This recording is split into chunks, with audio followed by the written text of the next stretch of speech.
लोकसभा चुनाव के पहले चरण की 102 सीटों पर मतदान हो रहा है। ये लोकसभा सीटें 21 राज्यों और केंद्र शासित प्रदेशों की है।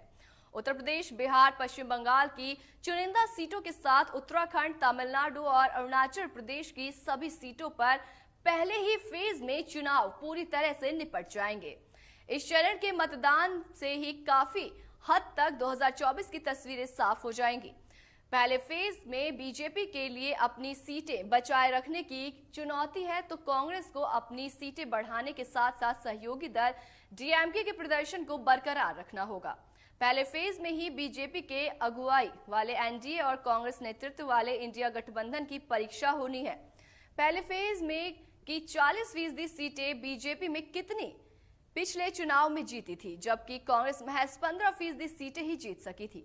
हालांकि गठबंधन के नजरिए से देखें तो इंडिया और एनडीए दोनों कमोबेश बराबर नजर आए थे, इसलिए इस बार दोनों के सामने बेहतर प्रदर्शन दोहराने का चैलेंज और उन्हें न सिर्फ अपनी पिछली सीटों को बचाने बल्कि सीटों की संख्या बढ़ाने की चुनौती है।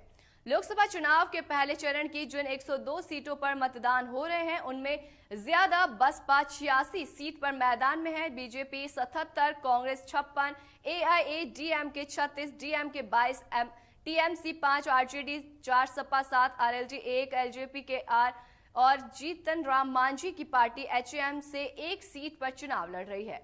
2019 के चुनाव में इन 102 सीटों में बीजेपी के पास कई सीटें आई थी, इसी के साथ और भी पार्टियों के पास, लेकिन इस बार हुए समीकरण में बीजेपी पिछले बार से ज्यादा सीटों पर चुनाव लड़ रही है, तो कांग्रेस कम सीटों पर उतरी हुई है। पिछले लोकसभा चुनाव में पहले फेज की इन 102 सीटों में से बीजेपी 60 सीट पर लड़कर 40 सीटें जीती थी, जबकि कांग्रेस 65 सीट पर लड़कर 15 सीटें जीत सकी थी।